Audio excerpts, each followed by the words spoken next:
Time की बात कर रहा हूँ। तो स्टार्टिंग में क्या होता था, डेवलपर्स भी बहुत काफ़ी चीज़ें बांटते थे, बहुत सारे ब्रोशर्स रखा करते थे, फिर बहुत सारे कुछ गिफ्ट मटेरियल्स देते थे, कुछ पेन्स देता था, कोई बैग देता था, कुछ ना कुछ मिलता था। एंड प्लस वो जो एंट्री के वहाँ पे जो स्क्रूटिनी होता था वो इतना सॉलिड नहीं था कि वो उधर किसी को भी अलाउ कर देते थे, कोई भी आ जाता था। जो ट्रेन के लिए 2 घंटा डिले हो गया तो वो भी आके एक राउंड मार के जाता था। तो अभी क्या हो गया है, after Covid and after lot of evolution, lot of amendments, एक तो बिल्डर्स भी जो थे वो पहले तो बहुत सारे बिल्डर्स थे, अभी बिल्डर्स एकदम लिमिटेड हो गए हैं नई मुंबई में। तो लिमिटेड आने का मतलब जब से रेरा आया है तो यस, उनका मेन रीज़न ये है कि जो एक तो है कि प्रोजेक्ट्स अभी नया प्रोजेक्ट्स किसी के पास ज़्यादा नहीं है, क्योंकि नवी मुंबई ख़त्म हो चुका है। नवी मुंबई का जो प्लॉट्स है उसका जो सेल्स है वो ख़त्म हो चुका है, अभी कोई प्लॉट्स अवेलेबल नहीं है ज़्यादा।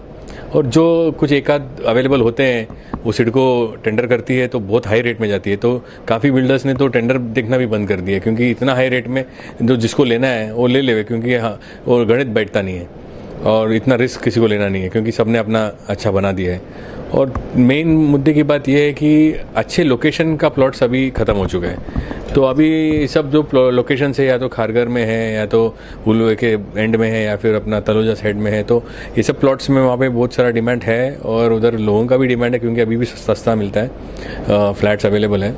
लेकिन जो मेन सिटी है नवी मुंबई का, वहाँ पे किसी के ज़्यादा प्लॉट्स नहीं है, ज़्यादा प्रोजेक्ट्स नहीं है। तो उसके कारण क्या है, एक तो डेवलपर्स भी कम हो चुके हैं, there are limited developers, and at the same time जो प्रॉपर्टी की जो वैल्यू है वो वैल्यू जो यहाँ पे नवी मुंबई एरिया में है वो बहुत हाई है। तो उसके कारण क्या है, जो प्लेटफॉर्म्स उनको चाहिए वो प्लेटफॉर्म्स पे वो लोग ऑलरेडी बहुत ही स्ट्रांगली एडवर्टाइज कर ही रहे हैं। तो कुछ लोग ने नहीं पार्टिसिपेट किया, उनको ज़रूरत नहीं था। फॉर एग्जांपल अभी मैं देख रहा हूँ कमर्शियल में सबसे बड़ा नाम है अभी कामधेनु, उनको तो ज़रूरत ही नहीं है पार्टिसिपेट करने का, उन्होंने इतना सारा प्रोजेक्ट्स किया हुआ है कमर्शियल में, तो उनको तो बहुत डिमांड है उनको। तो ज़रा सम पीपल उनका डिमांड की वजह से अभी मेट्रो सत्यम है, उन्होंने भी पार्टिसिपेट नहीं किया, क्योंकि उनका ऑलरेडी माल पूरा बिक चुका है, क्योंकि तो एरिया जो बेल्ट उन्होंने पकड़ा है, जो प्रोजेक्ट्स उन्होंने पकड़ा है वो प्रोजेक्ट्स काफ़ी डिमांड में है and it is nearly sold out. So वैसे कुछ लोगों ने भी पार्टिसिपेट नहीं किया है, तो उसके कारण बिल्डर्स कम है। मैं ये नहीं बोलना चाहता हूँ कि बिल्डर्स इसके लिए कम है क्योंकि बहुत सारे बिल्डर्स कुछ गलत काम करते हैं वो लोग नहीं है, ऐसा नहीं है। हर बिल्डर मेहनत करता है ये करने के लिए कि भाई मैं अच्छा काम करूँ और अच्छा प्रोजेक्ट दूँ। तो बिल्डर्स फेटर्निटी को कभी मैं बदनाम होने नहीं दूंगा, कि मैं बोलूँगा कि वो बंदे ने भी ट्राई किया होगा, अगर कुछ हुआ, वो हादसा हुआ या फिर उसकी हालत ऐसी होगी बिट में because of some over trading और other rash decision, but builder fraternity itself एक बहुत ही कमिटेड, अगर किसी को अपनी रात की नींद गंवानी है तो वो बिल्डर बन जाए, क्योंकि उससे ज़्यादा रिस्क टेकिंग एपिटाइट और decision making capacity, quick decision making capacity, financial distress, marketing में जो स्पेंड, मार्केटिंग के लिए जो कमिटमेंट, प्रोजेक्ट डिलीवरी का कमिटमेंट, इससे ज़्यादा रिस्की और कोई बिजनेस नहीं है। और दूसरी बात यह है, उसमें रीडेवलपमेंट में हम हैं, और रीडेवलपमेंट में तो ये एक दो मुई तलवार है। दो मुई तलवार मतलब क्या है कि रीडेवलपमेंट में आपको सोसाइटी के समझो 300-400 टेनेंट्स है, उनको भी संभालना है, आपको आपके सेल्स के समझो 200-300 सेल्स कस्टमर्स है, उनको भी संभालना है। तो ये आपके क्लाइंट्स है और ये आपके कस्टमर्स है, आपको दोनों को साथ में लेके चलना है। तो ये उसके भी एक लेवल ऊपर का ज़्यादा रिस्की वाला एंड ज़्यादा स्ट्रेस वाला एक काम है, जो हम लोग ने हमारे पूरे टाइम पे, पूरे लाइफ के जर्नी में हमने ये किया है, क्योंकि हमको अभी तो आदत सी पड़ चुकी है। क्योंकि हम लोग, एक तो है कि हम सच्चाई से काम करते हैं, तो हमको ये याद रखने की जरूरत नहीं हमने कभी झूठ बोला था किसी को। अभी 300 लोग हैं, अभी सबको हम लोग कुछ ना कुछ बोलना है, लेकिन वो बोलना सही बात बोलना चाहिए, जो हमसे होता है वही बोलना चाहिए, जो नहीं होता है वो बोलना चाहिए कि नहीं होगा, एंड स्ट्रेट फॉरवर्ड। उसी तरीके से हमारे कस्टमर्स को क्या है, उनको रेरा का एक सेफ्टी है, लेकिन उसमें भी रेरा के सेफ्टी के बावजूद अगर एक भी कंप्लेन आता है रेरा में, क्योंकि हम अभी रेरा के रेजिम में एक भी कंप्लेन हमारे वेबसाइट पे आता है तो उसका आंसर देना और उसका मिटिगेशन करना बहुत ही इंपॉर्टेंट हो जाता है।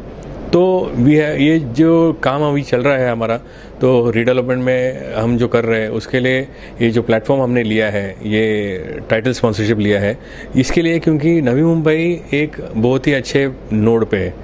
ये ऐसे नोड पे है कि यहाँ पे एमटीए चला रहा है, एयरपोर्ट आ गया है, मेट्रो बन चुका है, और रीडेवलपमेंट यहाँ का और मुंबई के बीच में एक फंडामेंटल डिफरेंस है। मुंबई में रोड छोटे थे, छोटे रोड पे अभी रीडेवलपमेंट हो रहा है, तो वो और प्लॉट भी छोटे हैं, तो उनको ज़्यादा रोड के लिए विड्थ छोड़ नहीं सकते, तो ऑटोमेटिकली उनकी जो कैपेसिटी है एक डेवलपमेंट पॉपुलेशन को एब्जॉर्ब करने का वो कम है। नवी मुंबई बनाया गया था मुंबई के पॉपुलेशन को डीकंजेस्ट करने के लिए, तो ऑटोमेटिकली क्या हो रहा है कि मुंबई के लोग को डीकंजेस्ट करना ही है। एक अभी ऑलरेडी चालू हो गया इन्फ्लक्स, अभी वो बढ़ने वाला है, क्योंकि मुंबई का रीडेवलपमेंट में आपको प्रॉपर सीवेज का और ड्रेनेज का जो लाइन्स है, रोड का विड्थ है, उसमें आप एनहांसमेंट नहीं कर सकते। लेकिन सिडको जब बनी थी, जो बारहवें कमेटी से चालू होकर जो प्लानिंग बनाई थी उन्होंने, वो कमेटी वो प्लानिंग में ऑलरेडी अगर 6 मीटर का रोड था, तो आज डीपी में वो 15 मीटर का रोड बन चुका है। और वो 15 मीटर का रोड में भी हम 15 मीटर बना सकते हैं, क्योंकि हमारे प्लॉट के साइजेस बड़े हैं। जैसे कि 1 एकड़ का प्लॉट है, 2 एकड़ का प्लॉट है, तो हम हमारे प्लॉट से छोड़ सकते हैं। ये बॉम्बे में पॉसिबल नहीं है, तो इसके लिए यहाँ पे अप्रिसिएशन का स्कोप ज़्यादा है, लोगों का इन्फ्लक्स आने का स्कोप ज़्यादा है। तो यहाँ पे हम इसका जो 3-4 आइटम जो मैंने बताया, MTHL, एयरपोर्ट और ये डेवलपमेंट का जो एक खूबसूरती जो बढ़ने वाली है, इसके कारण क्या है, नवी मुंबई का रेट बहुत बढ़ने वाला है, मुंबई को भी सरपास करने वाला है।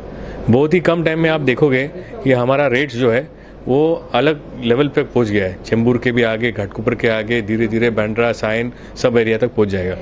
लेकिन वहाँ पे अभी रेट बढ़ने का चांस नहीं है, वो स्टैग्नेंट हो चुका है।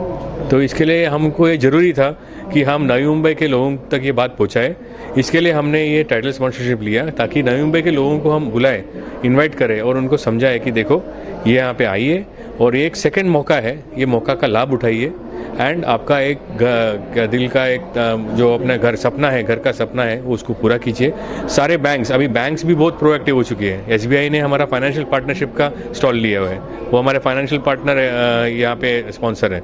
क्यों उन्होंने लिया है? क्योंकि उनका जो अभी था, उनको अभी एग्जिस्टिंग बिजनेस को डबल करना है और उनको होम लोन देना है नवी मुंबई में, क्योंकि उनको समझ में आ गया कि नवी मुंबई में बहुत सेफ्टी है, नवी मुंबई के लोग बहुत अच्छे हैं, उसमें से कोई भी डिफ़ॉल्ट, उनका सबसे कम डिफ़ॉल्ट रेट है शायद नवी मुंबई में। तो they want to explore and advance their business, they want to enhance their business. तो ये सब रीजंस की वजह से आप आइए, यहाँ पे लोन्स भी अवेलेबल हैं, अच्छे प्रोजेक्ट्स अवेलेबल हैं, अच्छे डेवलपर्स के, एंड टाइमली डिलीवरी वाला है। और मेन एक फंडामेंटल थिंग दूसरा क्या है कि टाइटल क्लियर प्रॉपर्टी। रीडेवलपमेंट में आंख बंद करके आप प्रॉपर्टी खरीद सकते हैं। क्यों?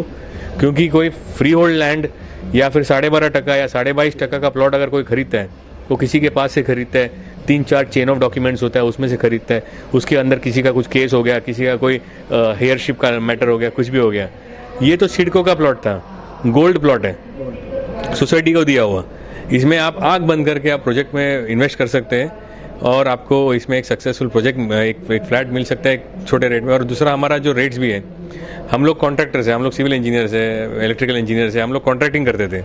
ये पाम बीच रोड का पूरा हम लोग ने किया है, NRI complex, Mulund Airoli bridge. तो हम लोग के कॉन्ट्रैक्टिंग में ऑलरेडी, हम कॉन्ट्रैक्टिंग में एक्सपर्ट्स हैं, तो हमारा मार्जिन कॉन्ट्रैक्टिंग में ऑलरेडी एग्जिस्ट करता है। बाकी मेजॉरिटी डेवलपर्स क्या है, वो बिजनेसमैन है, तो उनको काम किसी कॉन्ट्रैक्टर को देना पड़ता है, फिर वो कॉन्ट्रैक्टर काम करता है।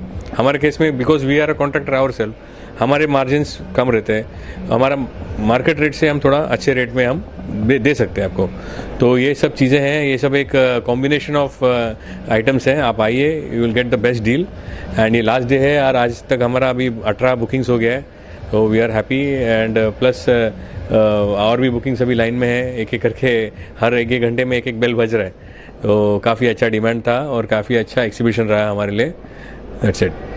तो मेरा एक जो रिसर्च कहता है कि उल्वे नोड में अभी जो रेट है, उसका कम से कम 40% रेट बढ़ने का चांसेस अभी मुझे लग रहा है, क्योंकि अब MTHL नियरली कंप्लीट हो चुका है, नेक्स्ट ईयर वर्किंग है, एंड नेक्स्ट ईयर तक एयरपोर्ट का फर्स्ट फ्लाइट भी लैंड हो जाएगा।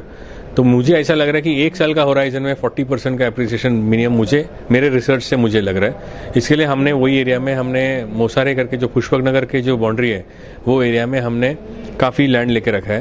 वो इतना अच्छा एरिया है कि वहाँ पे अफोर्डेबल हाउसिंग, जो सही मायने में अफोर्डेबल हाउसिंग बोलते हैं, अभी समझो 18 लाख 19 लाख 20 लाख में अगर 1 आर के चाहिए किसी को, उसको वो बेचारे को जाना पड़ता है करजत खोपोली के आगे। हमने उल्वे के बाजू में, मतलब उल्वे से सिर्फ 2 किलोमीटर के आगे पुष्पक नगर में हमने उनको 18 लाख 19 लाख में 1 आर के का प्रोविजन करके दिए।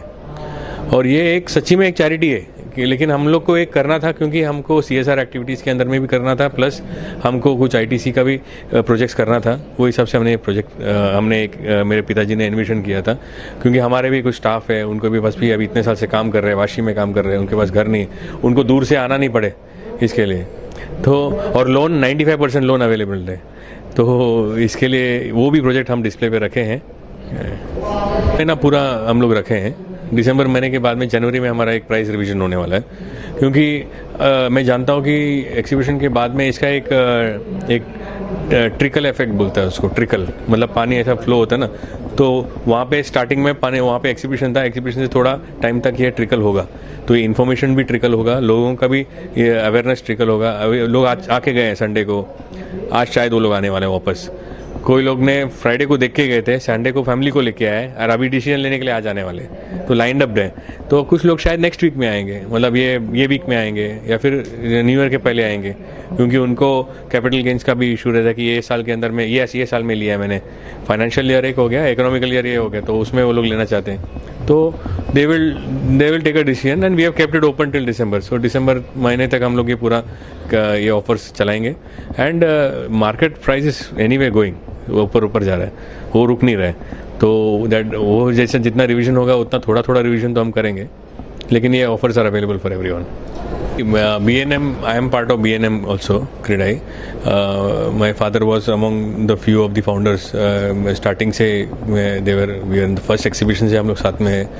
एंड जो BNM की टीम है, उन्होंने आज तक जितने भी एक्सिबिशंस किए हैं, इनफैक्ट मुझे लगता है ये एक्सिबिशन उनके बुक में, उनके चैप्टर में कहानी लिखी जाएगी कि ये सबसे बेस्ट एक्सिबिशन रहा है, क्योंकि जिस तरीके से उन्होंने ऑर्गेनाइज किया है, जो उन्होंने रीच पैदा किया है, क्योंकि उसमें नया ब्लड भी आया है, जैसे कि नए लोग, जैसे कि अभी भद्रा सर के बच्चे प्रतीक है और बाकी लोग हैं, वो लोग जब वो जो यंग जनरेशन आ चुकी है, तो उन्होंने सोशल मीडिया के प्लेटफॉर्म को यूज़ करके, इन्फ्लुएंसर्स को यूज़ करके एक अलग ही रीच पैदा किया है। तो ये रीच 1 साल पहले तक नहीं था, ये जो इस साल उन्होंने जो किया है काम, बहुत ही काबिल तारीफ है।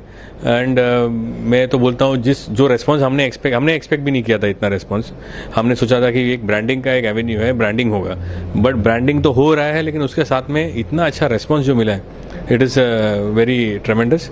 And I wish them best of luck and I thank them for इतना अच्छा कोऑर्डिनेटेड इवेंट। इन्होंने इतने अच्छे से उन्होंने इवेंट को मैनेज किया और एकदम एक टीम के जैसा, मैं भी उनके साथ में जुड़ के एक टीम के जैसे हमने सबने ये इसको सक्सेसफुल तक लेके गया, ऐसा मुझे लगता है।